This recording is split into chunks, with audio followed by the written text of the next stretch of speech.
أستاذ وجدي، أستاذ وجدي.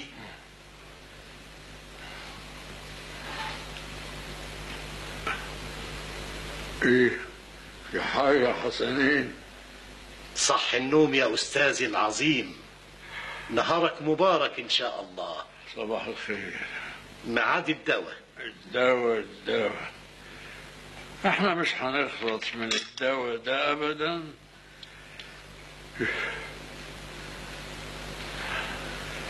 الحمد لله. اتفضل.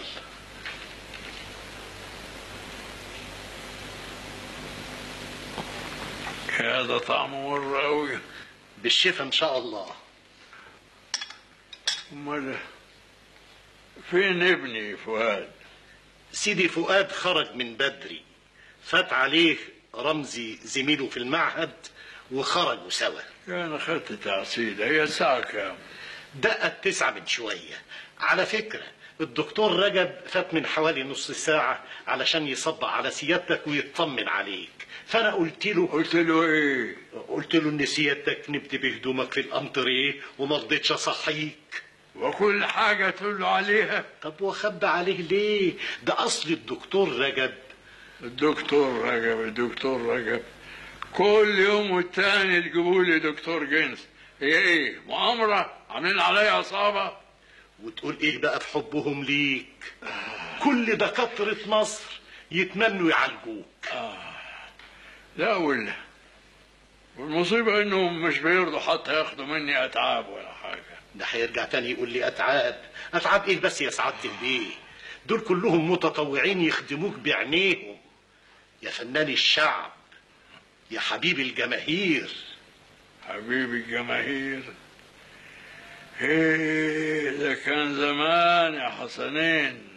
لا ابدا، استغفر الله. حد ينسى فضلك يا عميد المسرح واستاذ الجيل؟ استاذ الجيل مرة واحدة.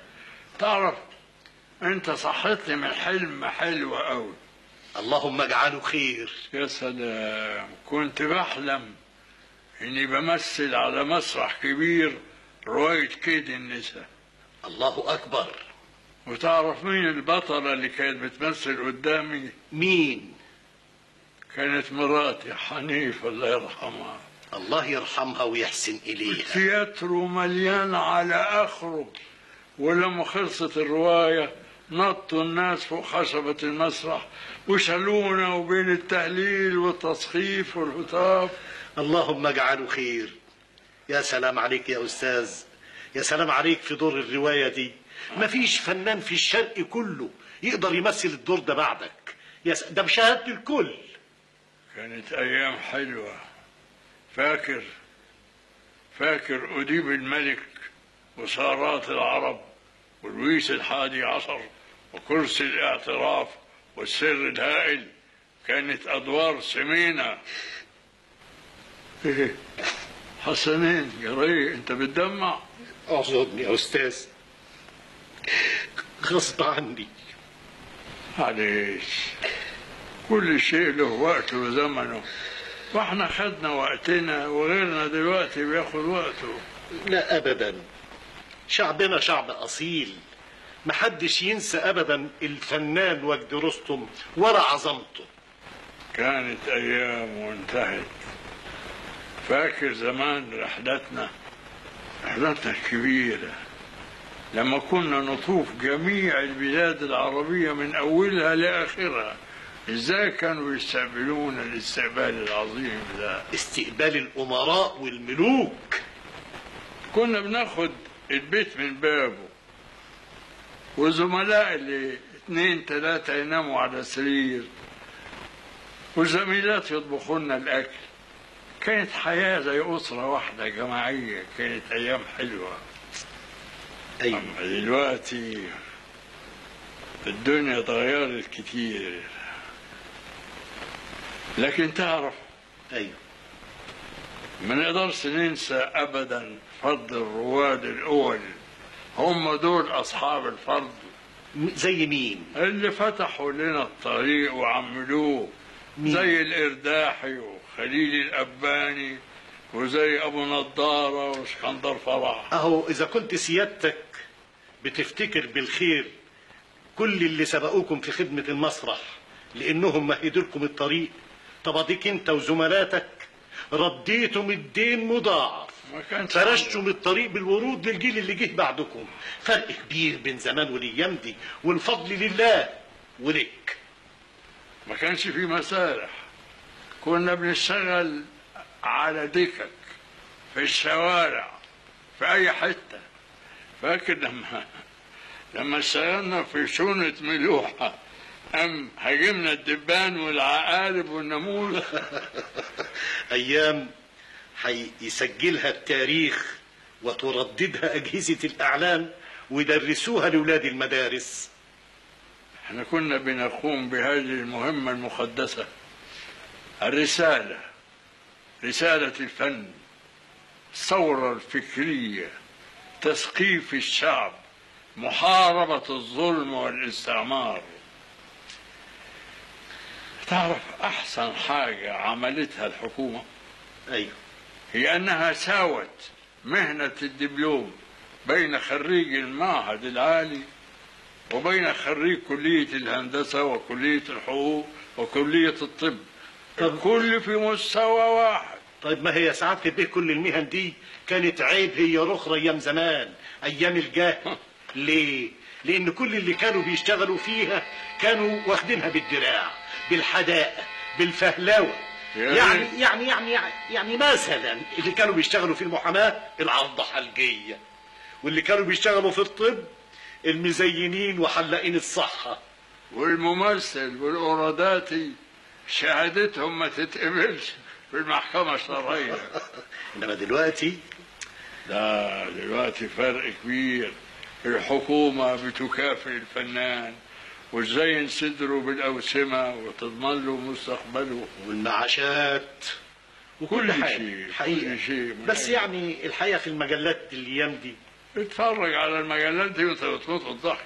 الفن دلوقتي بقى فن عاري، نص اللي مرسومين عريانين، يعني كل ما تتعرى كل ما تشتهي اكتر. لا، واللي اهم من كده ان ما كانش يلبس لي سلسله ذهب بنطنطيف ما يبقاش فنان.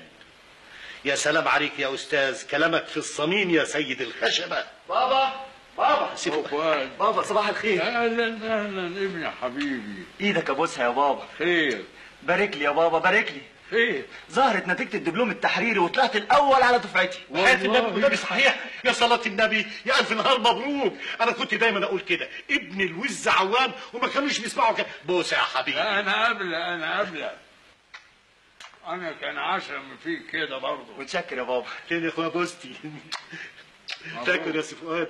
فاكر لما كنت تجيني المطبخ وتقول لي أو أكلك إيه يا ولد؟ تقول لي بسبوسه بالسمن والسكر. اقول لك لا بلاش البسبوسه دي، ده ابوك استاذ الاساتذه. انا لسه فاكر. الفضل كله يرجع لبابا وفضل ارشاداته. امال كنت يعني اودي وشي فين من زمايلي لو ما طلعتش عليهم الاول؟ مبروك، وطلعت الاول. الاول. طب وامتى الامتحان بقى؟ امتحان الاداء بقى يوم 15، هتمتحني اللجنه. اللجنه مكونه من مين اللجنه؟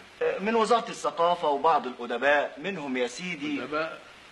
ايوه، يعني كل من لا يمت للفن بصله. بابا انا حسب وعدك ليا عاوز قبل ما اقف قدام اللجنه امثل قدام حضرتك المشهد اللي انا اخترته، بس على شرط الدكاتره محرجين عليك انك تنفعل، وانت حلفت لهم بتربه المرحومه ماما انك تتحاشى اي انفعال. يعني ارشاداتك تكون ليا بالاشاره زي ما كنت بتعلمني. يعني مثلا ترفع ايدك لفوق اعلي انا صوتي، تنزلها لتحت اهدي، تضم صوابعك يعني بحراره. دي لغه ايه دي يا سعاده البيه؟ لغه الطرش.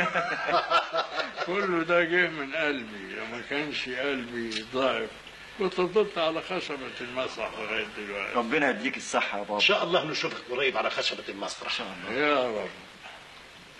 طيب بقى، وايه اللي اخترته علشان تقدمه لهذه اللجنه؟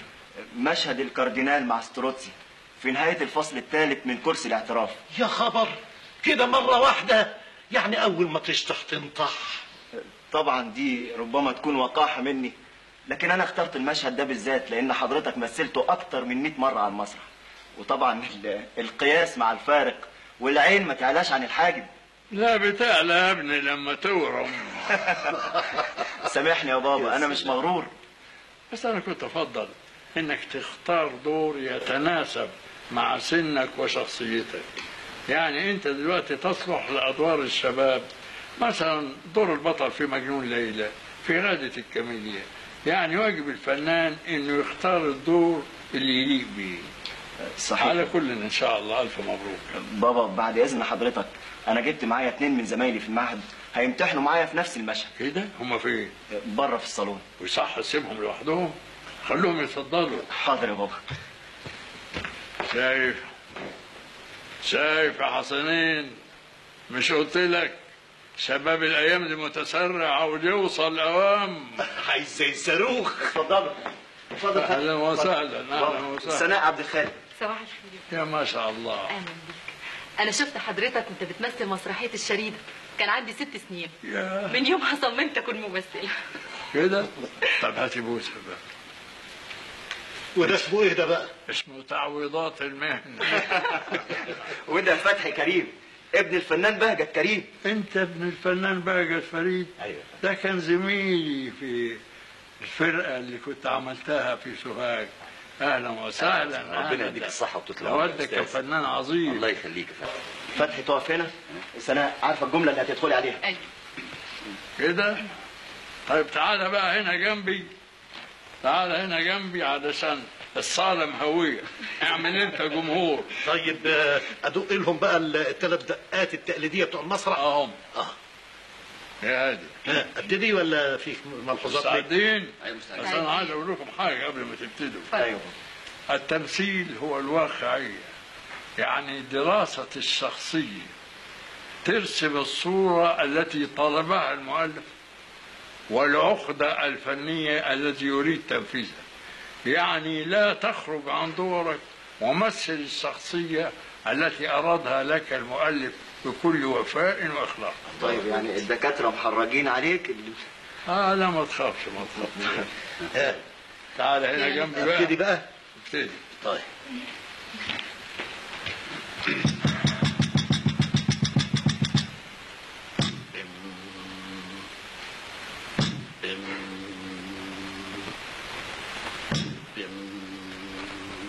شو؟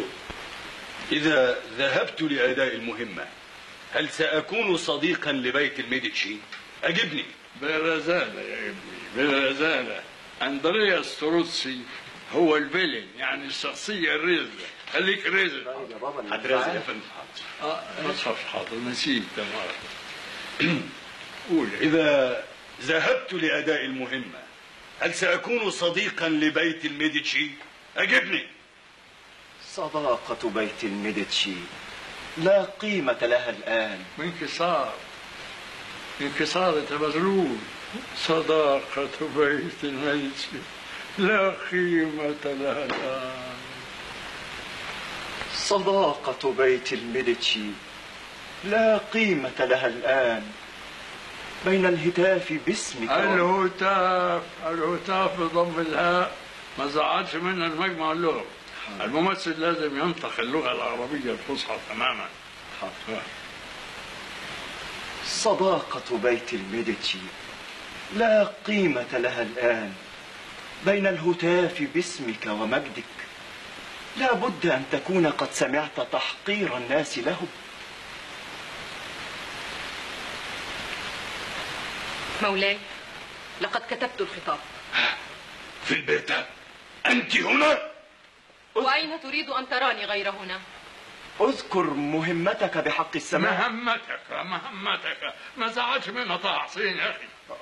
اذكر مهمتك بحق السماء. مولاي الكاردينال أرسلك في مهمة.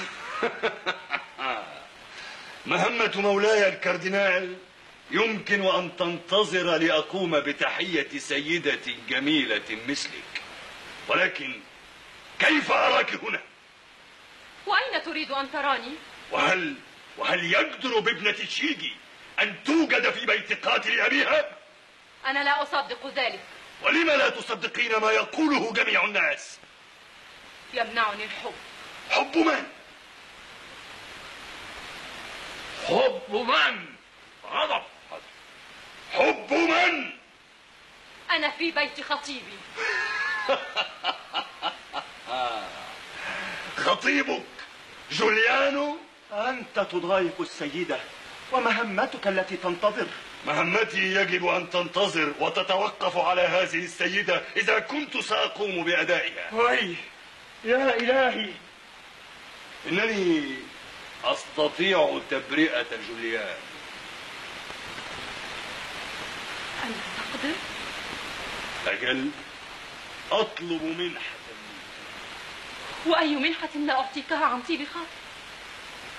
أن تعطيني نفسك. أنا؟ أجل، اقبلي أن تكوني زوجة لي. يعود جوليانو، ولكن ستصبحين بعدها زوجتي أنا. أنا أعز أبناء روما وأوسعهم مجدا. جوليانو يعود إلي. مولاي، تكلم أنت نيابة عني. قل نعم. لا لا لا، تبا لك. إذا عجزت يد الإنسان فيد الله قادرة. كيف تريد أن تستغل ضعف فتاة بريئة وتطلب منها تضحية نفسها من أجل من تحب، وإلا احتملت دم خطيبها فوق رأسها؟ ألا مهلا سيدي لقد أخطأت. ألا مهلا سيدي لقد أخطأت. ألا مهلا سيدي لقد أخطأت. لو أن قلب أمي يفيض حزنا وألما، لو أن الخراب والدمار يعم روما بأسرها، لما قبلت أن أصم نفسي بهذا العار. اخرج من هنا. فرنسا أصدرت عفوا عنك، لكن هناك قوة أكبر وأعلى من فرنسا ستصب جام غضبها على رأسك. ألا فتحن الملوك والخلاصرة رؤوسهم في حضرتك وليلبسون كالحرير والديباج، لكن الله وملائكته سيشوحون بوجوههم عنك. أنت رجل عليه اللعنة المؤبدة. اخرج يا عدو الله، عليك اللعنة. عليك. سيدي بابا، سيدي بابا خلاص، ما تنساش يا ابني، ما تنساش الملحوظات، الأنثى، السكتات، الإيماءات، الإشارات، الانفعالات. كريشندو كريشندو.